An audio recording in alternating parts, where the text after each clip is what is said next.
Hey guys, it's Ashley here from FatDad TV. Hope you're all doing well and welcome to my first video. So the point of today's video is really just to introduce myself, introduce the plan, what I'm doing. Annoyingly, I have actually videoed this a few times today on my main camera. Some technical issues with that.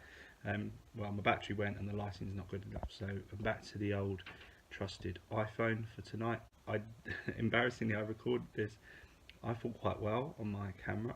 I look back at the footage and I'm just completely dark, like I'm one of those characters on the game that you can't have yet, so I'm just blacked out, which is not really, I guess, the whole point of this. You just see a silhouette. So there's a couple of reasons that I'm doing this. First is very much for myself. For years I promised myself to get fitter, to be a better person when it comes to my health, and I always let myself down and let the people around me down in that aspect. False promises, weak excuses, and the list goes on. Things, you know, oh, it's summer, World Cup's on, whatever excuses it is of, you know, for bad eating or drinking. I think drinking is, beer is one of the biggest crimes that I commit when it comes to my health. So from that point of view, I decided that I wanted to do something a bit different. I've always wanted to do vlogs. I've always wanted to get involved in the YouTube community, and even if that's just sharing it with a couple of people and getting 20-30 views. The reason is it's committing myself to something, which is every Sunday I'm going to post a video with what I've done for the week, be it in the gym or running or whatever, or hopefully a combination of all, and then I'll put that together and upload it onto YouTube, and hopefully people will view it.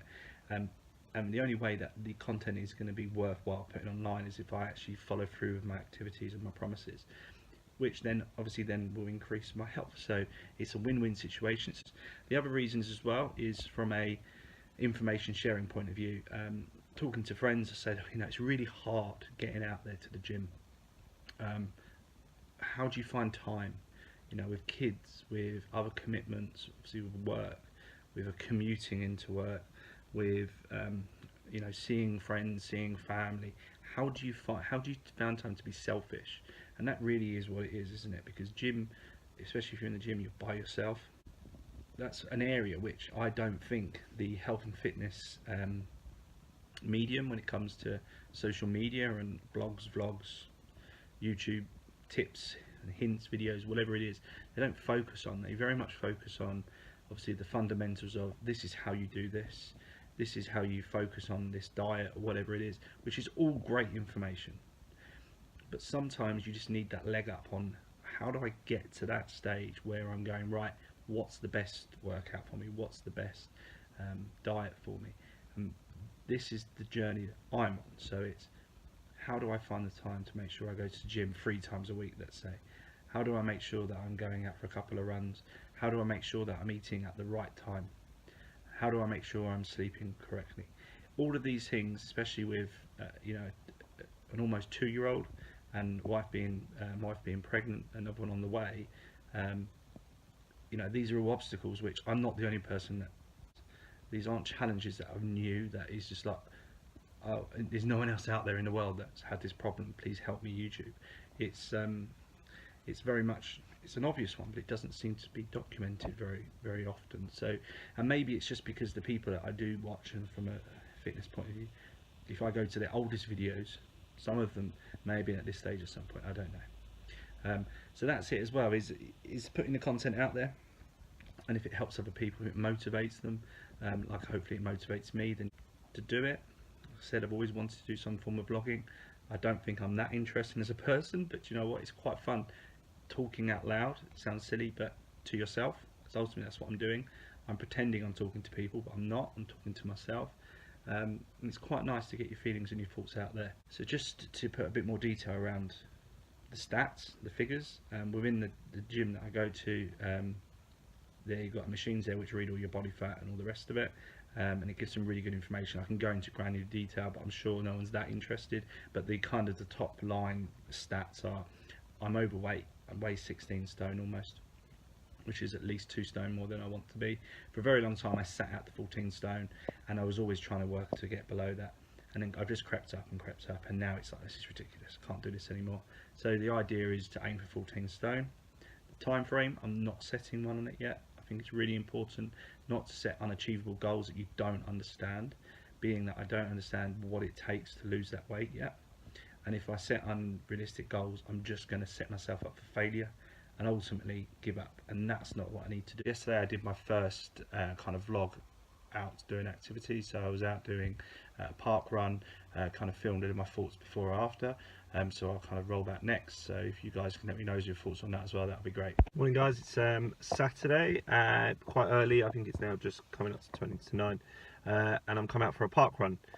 If you don't know what park run is, it's a great event that happens every Saturday, up and down the country. From what I know, you can essentially go online, you log in, create an account first, and then you get a barcode which you print off and you bring with you, and then you go on this 5k run, and there's normally hundreds of people at each event, volunteers, and of course you can just go running on the street by yourself, and you can do it at any time, but it feels like you're part of something. And especially if you ever wanted to do longer runs, part of events, so 10k runs, half marathons, they're a good place to start to get the feel of having other people running around you, especially at the beginning of the race where everyone's kind of clustered together, so that's quite good. The other reason I enjoy doing it is you get a time allocated on their website which grades you in your class based on your age and your gender, so what that does is it allows you to know where you are, and if I'm honest, where I am when I've done previous runs is not good enough.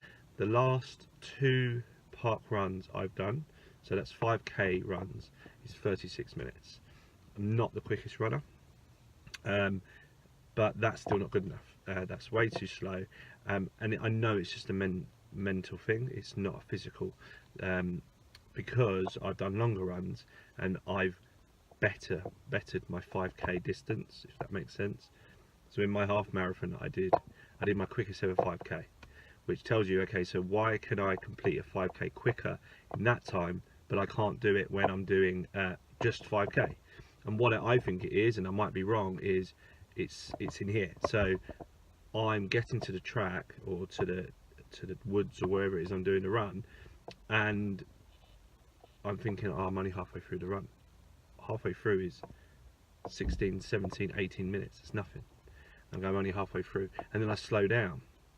What I need to be doing is then finding that extra bit of going, no, if I was doing a half marathon, I'd push on. We'll use Strava as well. If you haven't heard of Strava, they're a great running app, which again just tracks your running, tracks what you're doing, gives you exact times.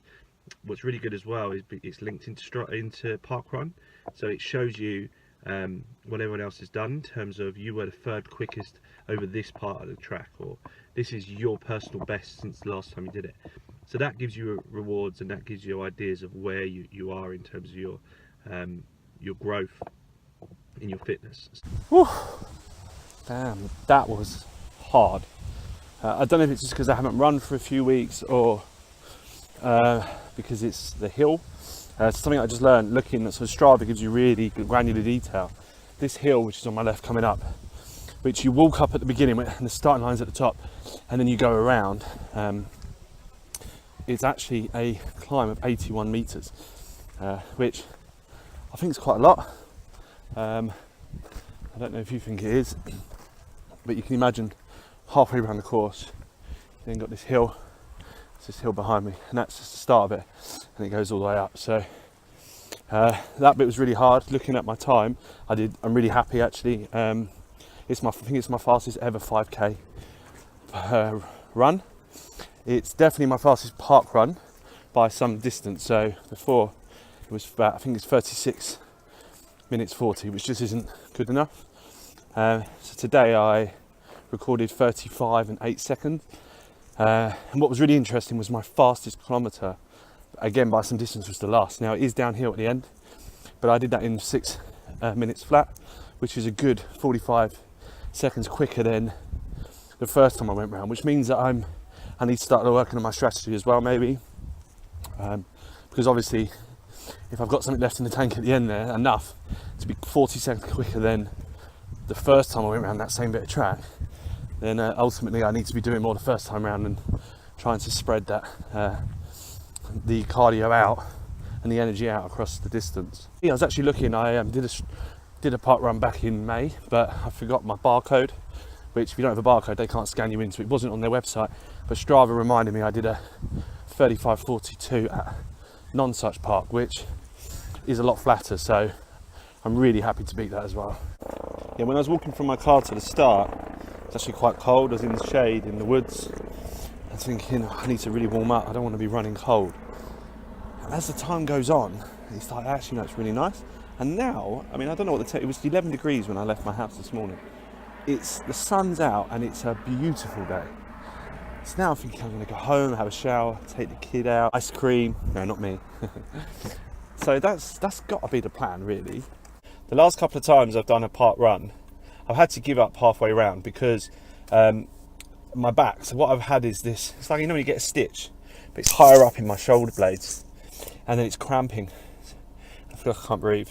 And I'm really worried that literally across my whole back it was then going to cramp, and I really don't want that to happen.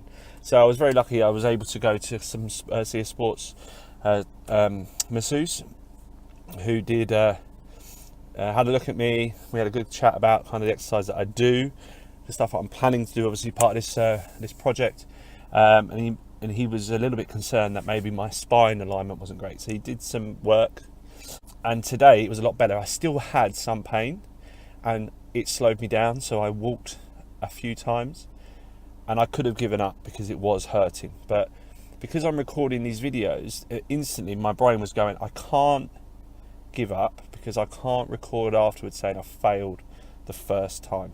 I'm doing these videos to motivate me. So if I fail the first time, I'm not motivating myself, am I? So that's why. So actually it is working. The plan of doing these videos is not just a vanity thing for me to get on YouTube and see how many followers I can get, because I couldn't care less at this stage.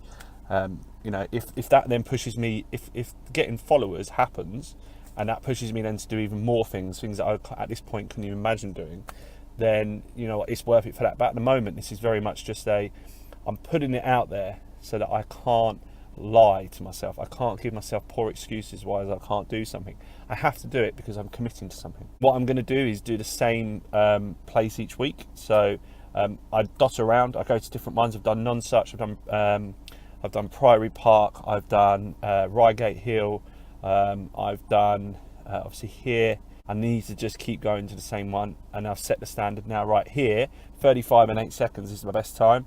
So next Saturday I come back, I need to do 34 whatever, and then keep pushing down, because of the work that I do in the gym, the eating well, the good sleep, and all the things that come with it. You know, all of that. This is something which I can register quite easily. So pictures of myself hopefully will then, you know, for the weight point of view. But that's not always instant, and you can be quite judgmental on yourself. But maths, which is time, can't lie, can it? So you did 5 kilometers in this time. You can't cheat the system and do it quicker by doing anything else, unless you're on a scooter or on a motorbike or something. So you literally have to do it quicker to be able to demonstrate you're getting better. You know, so that's going to be that's the next challenge. So hopefully you guys enjoyed that. For me, that was really good fun, editing it as well. Obviously they'll get more interesting, or hopefully anyway, because there'll be different workouts and different things to discuss. But as an entry into the world of vlogging, I think I'm quite proud of that. So if you guys can kind of comment and let me know what your thoughts are, that'd be great, and I'll catch you next time.